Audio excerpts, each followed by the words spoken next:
Hi, thank you for tuning in to my next edition on Facebook Live. This is actually not live because where I am in Vietnam, the data reception's not strong enough to do a live recording, so I'm recording this in the comfort of my cabin, and I will share it when I can upload it. So I just wanted to address one question today, and I've done some talking about this topic before several times. So there are other videos and podcasts available on my website for those who are interested in following up with more details on transcending the self. I had a question, do you have any tips on letting go of the self? And so what I thought of when I received this question was actually the great Zen master Bodhidharma. He was meditating in a cave in China, in the Song Mountain. And one young Zen disciple, or I guess one disciple of meditation at that time, kept asking Bodhidharma, please help me quiet my mind. Help me pacify this mind of mine. And finally Bodhidharma says, bring me your mind and I will help you pacify it. So with that, the student went away and meditated on that for some time, a couple of months maybe. And then he returns back to Bodhidharma and he says, I can't find my mind. And Bodhidharma says, there, I've pacified it for you. And so that's actually pointing at the technique of how we let go of the self, how we let go of our mind. And I'll explain that a little bit further. The self is beyond thought.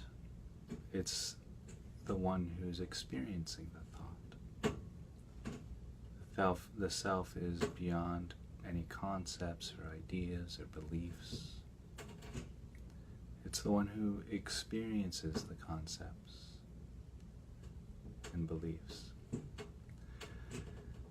And so, in the silence of meditation, we pose the question, who experiences this? Or who am I? Or what is this experience?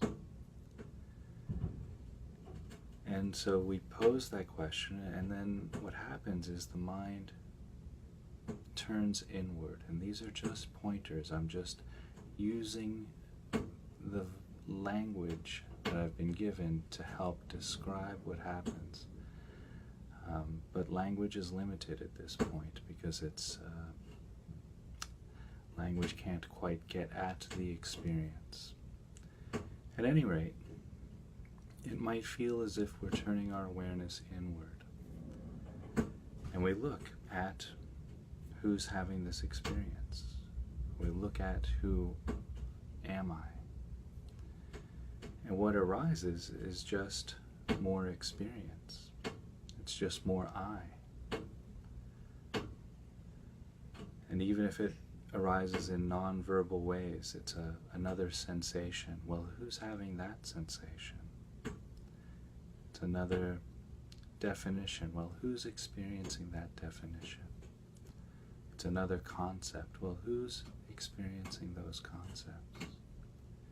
And so we keep posing the question over and over and over again until we realize that there's nothing there.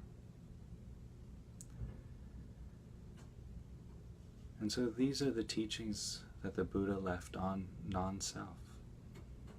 That we keep looking inside for that fixed, permanent self, that identity.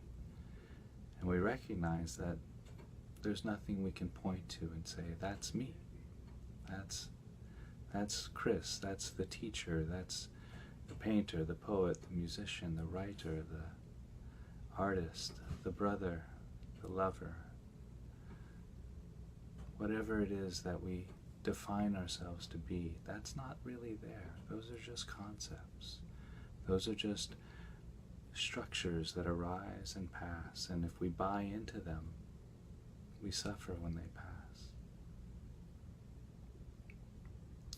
So that's the freedom of recognizing that there's no fixed eyes, that we don't buy into these passing experiences thinking they're permanent. So we can just let those arise and pass. They stay for a while, we can enjoy them while they're here. I can enjoy being a teacher. I can enjoy being a poet. I can enjoy being a writer, a traveler, a brother, so forth.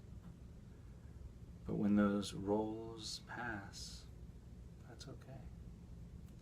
We let them pass, and then the next thing arises, and we enjoy that for a while, and then that passes. So what we start to realize is the experience of this I that we thought was this fixed, permanent thing, tangible thing that we applied a name and a concept to, is just another passing experience.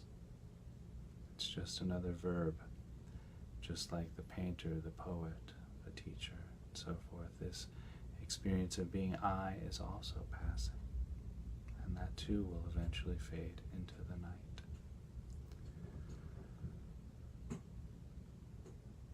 And so I think that's all I want to say about that. That was quick and painless. If there are any other questions about the self, letting go of the self, you can email them to me here. Check out my website, www.suchsweetthunder.org. And my contact information is all there on the website as well. Also, I'll be hosting a mindfulness intensive at the New Life Center, starting, I think, mid-June to mid-August. That's at the New Life Center in Chiang Rai, northern Thailand. Also hosting 2 5-silent retreats there. Two 5-day silent retreats at the New Life. One based on my book, Such Sweet Thunder, where we will go very deeply into letting go of the self. And then the other retreat is a Kuan Yin retreat, a retreat into compassion, which is a beautiful experience of opening our heart to ourselves and to others, to the world at large. Thank you very much. See you soon.